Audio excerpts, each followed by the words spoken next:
Salut tout le monde.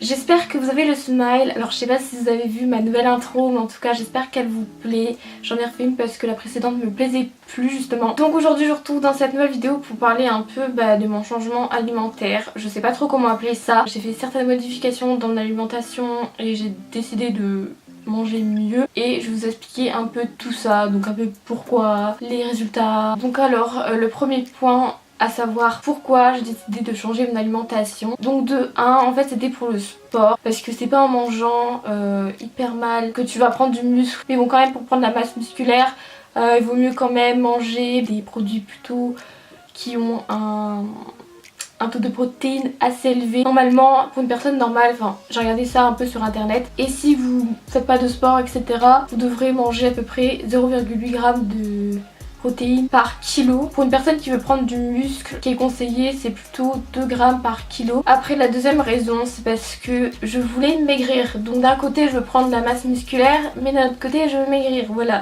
la fille hyper logique, c'est moi. Voilà, pendant un moment j'avais hésité à faire une sèche. En gros une sèche ça consiste à perdre un maximum de graisse et peu de muscles du coup. Bon c'est plutôt les bodybuilders qui font ça. Au final je me suis dit putain je vais faire une sèche. Ça a duré une journée parce que clairement je mangeais rien et c'est pas comme ça que je vais maigrir, donc oui c'est sûr que quand tu manges moins que ce que tu dépenses tu vas maigrir, mais là pendant la journée j'ai même pas mangé une calorie, donc quand c'est comme ça ce qui va se passer c'est que l'effet inverse va se produire, donc ton corps va stocker parce que t'as plus de nourriture, du coup il va paniquer, il va stocker au lieu de maigrir, voilà. Et donc la troisième raison c'est tout simplement parce que j'avais envie de manger mieux, donc c'est-à-dire surtout moins gras, moins sucré. Après bon il y a des produits qui sont gras par exemple comme le fromage, mais c'est du fromage quoi. Parce que moi je suis quelqu'un, bon je sais que c'est pas très bien de penser comme ça, si je mange trop mal d'un coup je vais me sentir mal, je vais me dire ah putain je vais grossir, ça va pas du tout, faut que t'arrêtes. Faut savoir aussi qu'il y a beaucoup de produits dans le commerce qui sont mauvais ou alors qui sont pas très sains. T'as des produits qui sont dits fitness, qui sont dits diététiques et qu'au final ne sont pas si bons que ça. Donc comment je le sais? Tout simplement à l'aide d'une application. C'est de l'application Yuka, je sais pas si vous connaissez. Récemment j'ai scanné 6 produits excellents, 11 bons, 31 médiocres et 13 mauvais, donc étonnamment il y a plus de médiocres que de mauvais. Écoutez, j'ai envie de vous dire c'est quand même mieux. Donc je vais vous montrer un peu comment ça marche. Donc là vous allez dans Scan.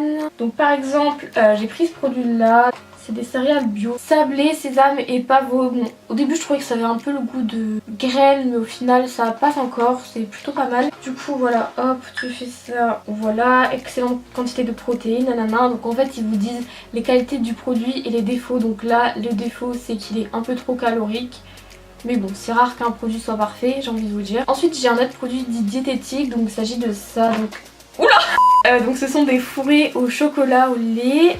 Donc ce qui est bien c'est que c'est sans huile de palme, donc ça franchement c'est top. Là par exemple je scanne, hop, médiocre.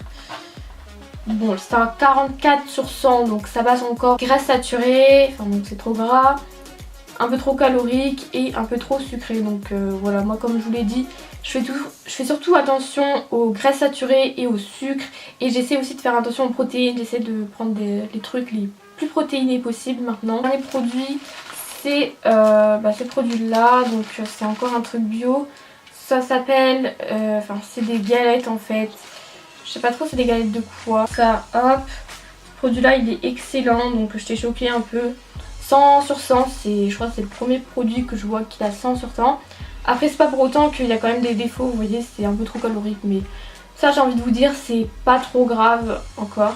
Donc excellente quantité de protéines, excellente quantité de fibres. Et franchement c'est pas pour autant que c'est dégueulasse. Ça a un peu le goût de popcorn, mais en même temps ça a pas vraiment de goût. Donc je vais vous montrer un peu les produits qui sont dits fitness, sport, mais qu'au final sont très mauvais. Par exemple ces céréales là, donc c'est dans mon historique parce que je les avais scannées quand je vais faire des courses. Voilà, c'est dit fitness, mais au final tu te rends compte que le truc n'est pas si bien que ça. Les protéines ça passe, mais sinon pour l'autre côté non. Ah oui, ça par exemple je l'ai trouvé dans le rayon diététique je crois, et ça a 0 sur 100. Donc comme quoi il faut pas se fier aux apparences quoi. C'est pas parce qu'un produit est diététique qu'il est bon.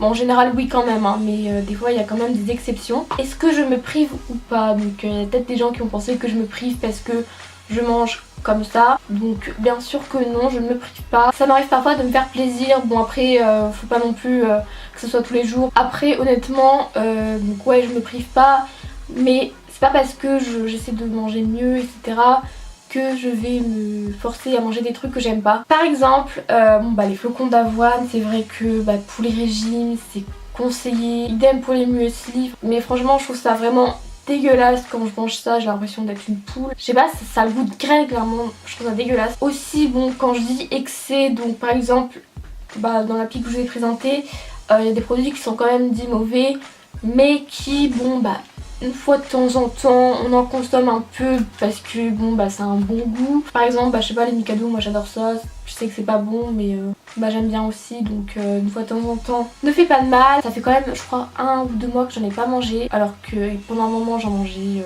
au moins un paquet par semaine. Donc bon, mais je sais pas, ça me manque pas. Et puis bon après faut savoir aussi que j'ai fait quelques petits changements alimentaires. Faut savoir que dans les périodes où je voulais maigrir, je faisais des pseudo-régimes créés par moi-même. Moi je suis quelqu'un qui adore le pain et tout, j'en mangeais vraiment beaucoup, même trop. Et je mangeais du pain blanc. Du coup après je m'étais dit bon, j'en mange une tranche maximum par repas. Ce truc là je l'ai tenu hein, vraiment. Si tu manges un peu tout ce que tu veux à petite quantité, franchement ça fait l'affaire plutôt que de se priver et qu'après 2 mois ça te manque et du coup tu te jettes sur la nourriture. Ça vraiment c'est le pire. Mais du coup ouais, même si j'adore ça, en petite quantité ça me manquait pas, vous voyez. Mais donc maintenant je mange plus de pain blanc, je mange du pain complet. Je crois qu'il y a plus de fibres dans le pain complet et c'est aussi plus facile à digérer. Maintenant ce que je fais c'est que je bois pratiquement plus de soda et honnêtement ça me manque pas tant que ça. Encore une fois je me prive pas. Des fois je fais des petits excès en mode j'ai envie d'un soda, il fait chaud et tout, c'est l'été, on se fait plaisir. Après j'essaie également de manger plus de légumes. Bon après il y a quand même des repas où j'en mange pas trop, mais j'essaie d'en manger plus parce qu'avant j'en mangeais vraiment pas beaucoup. Maintenant c'est vrai que j'en mange plus qu'avant. J'essaie également de prendre des produits allégés, donc par exemple notamment la confiture. Récemment j'ai acheté un pot de confiture qui a je crois même pas 5 grammes de sucre, contrairement à une confiture classique je dirais qui peut avoir 50, 60 grammes de sucre. C'est vraiment énorme. Bon après c'est de la confiture, c'est des fruits etc. Mais bon c'est vrai que un pot de confiture ça fait quand même vachement sucré. C'est vrai que le sucre c'est un peu le premier truc qui te fait grossir. Du coup maintenant j'essaie de manger moins sucré. Et encore une fois le sucre ça me manque mais absolument pas. En fait je pense que c'est un peu comme une addiction. Puis même j'avais déjà vu des trucs sur ça. En mode plus tu manges de sucre, plus tu en auras envie. La conséquence de tout cela c'est que au final j'ai un peu maigri. Donc je pourrais pas vous dire si c'est vraiment à cause de ça, ou grâce à ça plutôt, que j'ai maigri parce que bon je vais raconter vite fait un peu ma vie si vous voulez. Bon là depuis que je suis en vacances j'ai perdu 1 kg, depuis que je suis en vacances. À chaque vacances je perds 1 kg, c'est comme ça, c'est parce que je mange moins. Et du coup bon là récemment je sais qu'il y a une journée j'avais pratiquement rien mangé. Du coup en une journée je crois que j'ai perdu 1 kg. Ne faites surtout pas ça pour maigrir s'il vous plaît. Moi j'ai fait vraiment parce que j'avais pas faim. Avec le sport je pense aussi j'ai un peu remaigri. Après bon voilà faut voir aussi de où je perds. Bon là j'ai l'impression que je perds plus du ventre, du coup c'est bien. Aussi manger mieux ça permet de me sentir fière de moi. Parce que je suis quelqu'un qui a vraiment zéro estime de soi, j'ai une très mauvaise estime de moi. Je fais un truc, les autres ils vont me dire ah c'est bien, moi je peux me dire non c'est pas bien, je préfère mieux. Je pense souvent comme ça, c'est con mais c'est quand même rare que je sois fière, vraiment fière de moi. Donc voilà, j'ai fini la vidéo, j'espère qu'elle vous aura plu et que elle vous aura été utile. Si c'est le cas, n'hésitez pas à mettre un petit pouce en l'air, à vous abonner à ma chaîne si ce n'est pas fait. Et moi je vous dis à la prochaine pour de nouvelles vidéos. Bye. J'ai fait tomber mon téléphone.